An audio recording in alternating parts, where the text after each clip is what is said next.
Vamos para mais uma leitura bíblica, dicas para a leitura bíblica. Algumas já estão semeadas aí nos vídeos anteriores e eu quero recapitular e introduzir uma nova. Os preconceitos que colocam corredores para a gente, quando vai ler o texto bíblico, nós encontramos aquilo que nos prepararam para encontrar. Como eu disse, todos nós aprendemos a ler Bíblia vendo uma pessoa ler. Você vai no culto, tem um pastor que abre a Bíblia e aí você vê o modo como ele faz e você aprende a ler do jeito que ele fez lá. É assim que a gente acaba aprendendo a ler Bíblia. E a gente não faz como a gente faz com outros livros, que pega o livro, senta e lê, porque não tem ninguém lendo um livro para nós. O livro da fé, a Bíblia, ele é lido. Então, a gente acaba tendo um corredor. Então, um corredor é o tipo de leitura que é feito pelo seu pastor, por mim, eu mesmo, quando leio a Bíblia, vou numa pregação, porque a pregação ela está estabelecendo ali também um método de leitura. E cada um de nós adota um modo de como relacionar.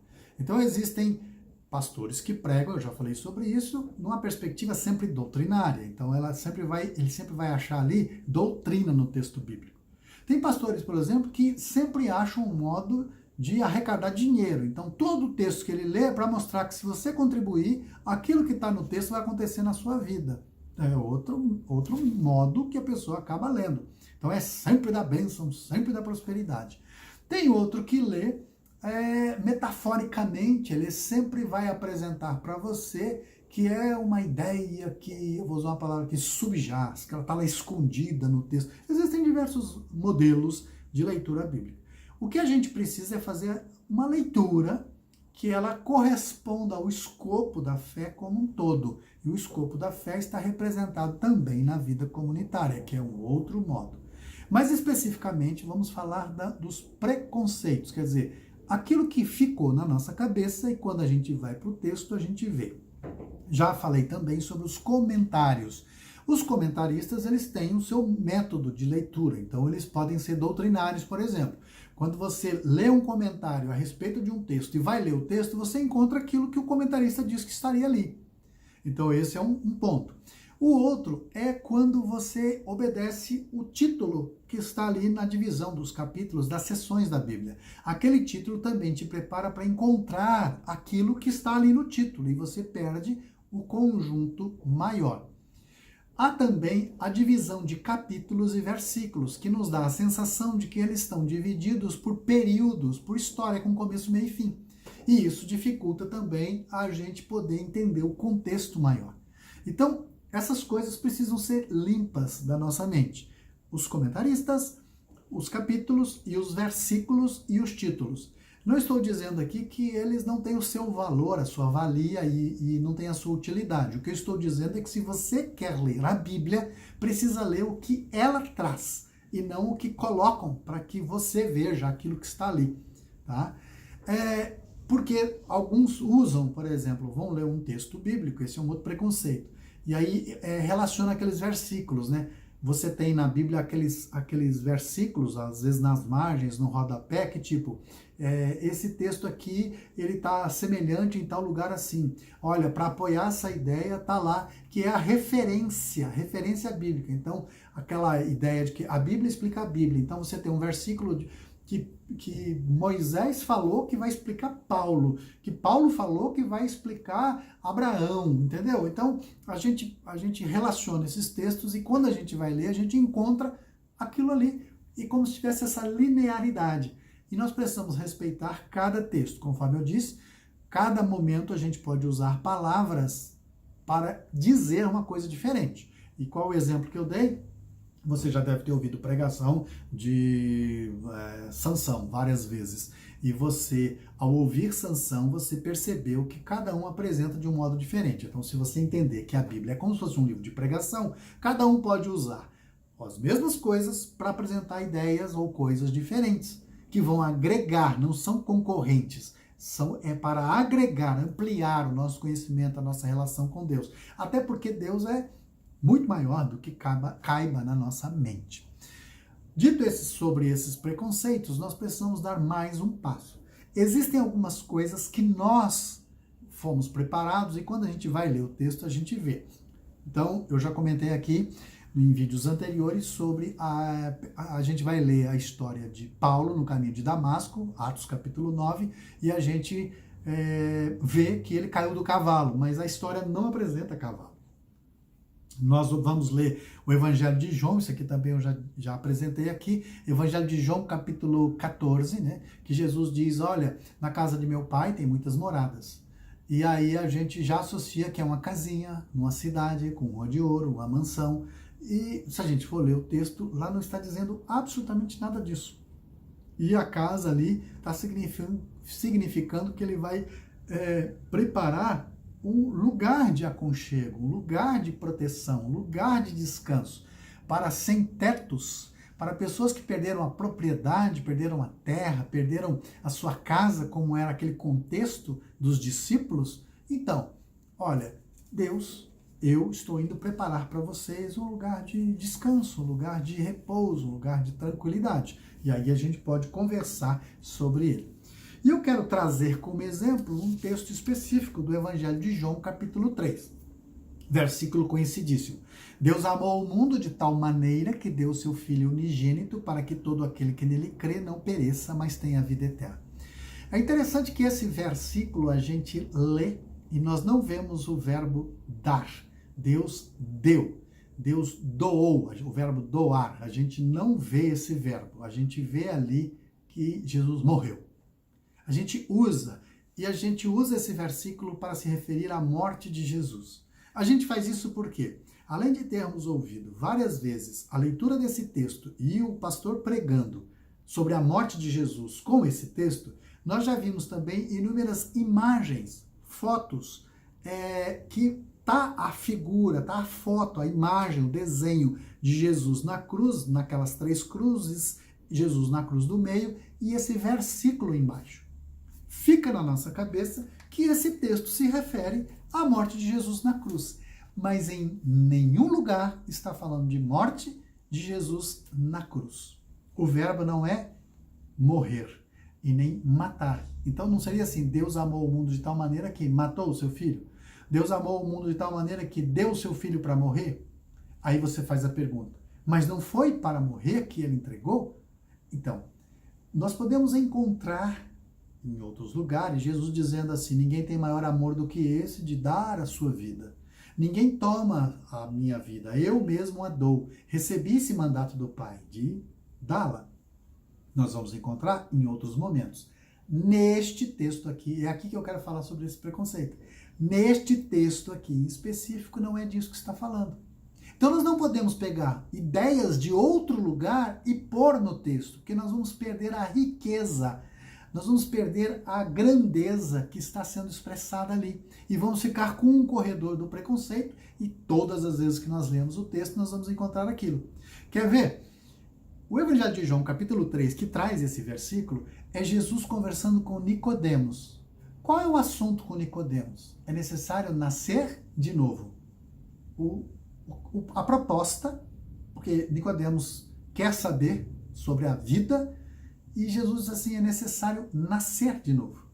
Já não tem assunto de morte aí por princípio. E o chão é de nascimento, tá? Isso é de surgir uma nova possibilidade, uma nova coisa, e não de morrer. Pois bem, aí nós encontramos Jesus falando para Nicodemos, porque Nicodemos faz assim, mas como é que eu vou voltar para o útero da minha mãe? E Jesus dá uma zoadinha com ele, né? Porque diz assim no versículo 10, você é mestre em Israel e não sabe dessas coisas? Quer dizer, você é teólogo, você é estudioso, você é o cara e não sabe? Você está zoando comigo, né? E ele diz assim, eu digo a verdade. Falamos daquilo que sabemos e vimos e, no entanto, vocês não creem em nosso testemunho. Se vocês não creem em mim quando falo de coisas terrenas, como crerão se eu falar de coisas celestiais? Então agora ele está introduzindo o assunto. Eu estou conversando sobre o que você entende de nascimento, estou usando um exemplo aqui do nascimento de uma criança como uma metáfora para falar sobre uma novidade de vida e você não está compreendendo. E se eu falar das coisas celestiais? Aí ele dá a introdução das coisas celestiais. Aí o que ele faz? Versículo 13. Ninguém jamais subiu ao céu, olha o verbo aqui, senão, exceto, né, aquele que de lá desceu, o Filho do Homem. E como Moisés no deserto levantou, olha, ninguém subiu aos céus, senão quem desceu. Como Moisés levantou a serpente de bronze numa estaca, também é necessário que o Filho do Homem seja levantado, para que todo o que nele crer tenha a vida eterna. Porque Deus amou tanto o mundo que deu seu Filho unigênito para que todo aquele nele crer não pereça, mas tenha a vida eterna. Deus enviou seu Filho ao mundo não para condenar o mundo, mas para salvá-lo por meio dele. Veja, em nenhum momento entra a questão da morte de Jesus. Entra a salvação, o que entra? Doação de Deus e o porquê ali. O porquê, o texto começa por quê? Ninguém subiu ao céu, senão quem de lá desceu. Eu vou falar de coisas celestiais. Ninguém subiu ao céu, senão aquele que de lá desceu. E, assim como Moisés levantou, é necessário o Filho do Homem ser levantado. E aí, quando ele for levantado, é necessário que ele seja levantado para que todo aquele que nele crê tenha a vida eterna. O levantar de Jesus não é a cruz. A cruz é a sua maldição, não é a sua exaltação. A exaltação de Jesus, o levantar de Jesus, é a ressurreição. É quando ele é levantado à destra de Deus. Quer dizer, esse movimento de exaltar Jesus está na ressurreição então, e não na morte. Então, quando nós falamos assim, porque Deus amou o mundo de tal maneira que deu o seu Filho para que todo aquele que nele crê, nós temos que ter em mente a vida de Jesus e não a morte de Jesus. Aí diz assim, mas para ressuscitar precisa morrer. Evidentemente. Porém, o texto em si está querendo enfatizar essa vida eterna e não o assassinato, a morte de Jesus, e não a maldição de Jesus. Ele está chamando a atenção sobre a vida, o novo nascimento, uma vida ressurreta, uma vida eterna. Todo o contexto não é sobre a maldição de Jesus, sobre a cruz. Então, você diz assim, então não pode ler assim? Olha, ele pode ser aplicado de diversas coisas, porque para falar da ressurreição você tem que falar da morte.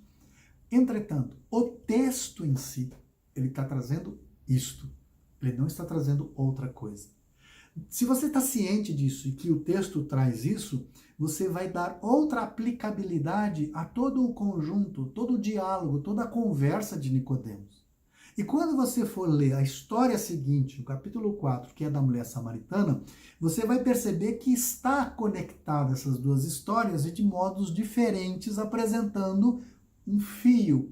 E que eu não vou aqui dar um estudo bíblico para você, estou só comentando a respeito de ler a Bíblia e permitir que o texto traga o que o texto traz, sem colocar imagens, cenas, sem colocar verdades que nós carregamos conosco, sem colocar outros tipos de leitura ou outros autores interferindo no texto. Então, uma leitura bíblica honesta, sadia, saudável, é aquela que o texto traz o que o texto traz. Não é simples. Parece que eu estou falando uma obviedade que é uma obviedade, mas o óbvio não é óbvio, porque a gente está sobrecarregado de cascas, de informações, de doutrinas, de ensinos, e tudo isso, quando a gente vai ler o texto bíblico, faz com que a gente perca a sua riqueza. E ele traz cada coisa fantástica para a gente. A Bíblia é um livro fenomenal e ela precisa ser lida dentro desse parâmetro. Para fechar o nosso vídeo, rapidinho, capítulo 38 de Gênesis tem a história de um cara chamado Onã. Onã, ele era cunhado de Tamar, porque Tamar teve um marido, esse marido morreu. Aí o costume da época, a lei, a tradição, as ordenanças e a maneira como eles entendiam é que a geração precisa dar continuidade. A mulher era para procriação, tinha que ter filhos, então ela tinha que dar filho a um homem, ela tinha que dar filho ao pai do clã, no caso era Judá. Como o marido morreu, não tinha filho, o irmão precisava assumir ela ter filho. Esse irmão morreu também. Aí entra Onã, que é o terceiro irmão da família, para produzir um filho em Tamar. Acontece que Onã, ele interrompia o coito. O que significa isso? Né? Uma linguagem mais simples Na hora da relação sexual, na hora da ejaculação, ele ejaculava na terra. A isso a igreja adotou onanismo como pecado. E onanismo não significando simplesmente coito interrompido, mas masturbação. Aí sai a história de que masturbação é pecado e é carregado para todo lado, e todas as vezes que alguém vai pregar sobre masturbação como pecado, usa esse texto. Não estou aqui discutindo se é ou não. Eu tenho a minha opinião e esse não é o propósito do livro, do vídeo, por isso eu não vou falar sobre isso. O que eu quero dizer é o seguinte: quando a gente vai ler o texto, a gente vê o que não está lá. Você vai ler o texto e ele não está falando nada de masturbação, ele está falando de coito interrompido. Então é um texto usado a propósito, a palavra é colocada, enquadrada para dar um outro sentido, um outro valor, um outro significado. Então quando a gente vai ler o texto, a gente perde aquela riqueza que está proposta ali. Aí você diz, mas aí eu fiquei curioso para saber a sua opinião. A gente pode discutir em outro momento que não da leitura bíblica. Por quê? Porque eu quero que você foque na leitura bíblica e não quero que você aprenda a discutir doutrina. Por favor, se esvazie um pouco, deixa ela de stand-by, deixa as doutrinas, deixa esses ensinos todos de stand-by e vá para o texto para ler o que o texto traz. Ali você vai encontrar uma riqueza enorme e que vai fazer bem para você. E a Bíblia vai ser um livro fantástico para você ler todos os dias, porque é maravilhoso. Eu leio esse livro desde 8 anos de idade e todas as vezes que eu leio, eu sempre encontro uma coisa nova. Você quer mais uma? Tá bom, vou te dar mais uma. Lembra aquela história de Pedro andando sobre as águas? E aí Jesus disse assim, você é um homem de pouca fé? Então, a gente diz que Pedro é um homem de pouca fé porque ele não soube andar sobre as águas. Será que é isso que Jesus queria dizer? Será que quando a gente não faz um milagre é porque a gente não tem fé? Será que esse é o conceito? Será que pessoas que não andam sobre as águas são pessoas de pequena fé? Será que é isso? Ou será que a falta de fé, a pequena fé de Pedro é que ele pensava que Jesus era um fantasma e duvidou que Jesus era de verdade, real? Será que o desafio para nós cristãos é aprendermos a fazer coisas que seres humanos não foram feitos para fazer? Andar sobre as águas, sair voando, batendo os braços. Será que é falta de fé? Porque é a mesma coisa. Pular de um prédio de 20 andares e bater os braços para voar, e aí diz assim, você não teve fé. Eu tenho plena certeza que não é isso. Mas nós somos ensinados a olhar o texto que Pedro teve falta de fé porque afundou. Eu não acredito assim. Mas porque eu fui lá ler de novo o texto e perceber outras coisas que estão lá. Até porque Jesus, quando repreende Pedro, coloca ele de volta no barco. E não diz para ele assim, vai andando sobre as águas até o outro lado, vocês estão com dificuldade de remar. Mas põe no barco e diz, rema e vamos até lá. Porque seres humanos foram feitos para andar de barco em água e não para andar sobre as águas. Será que a falta de fé não era justamente porque ele queria o que não é dado aos homens? Então, uma dica de leitura para você. Quando Pedro anda sobre as águas, vai lá e releia todo o texto com novos critérios, sem estar com essa doutrina ou esse pensamento, essa informação na mente que a falta de fé foi por ter afundado, você vai descobrir coisas fantásticas lá.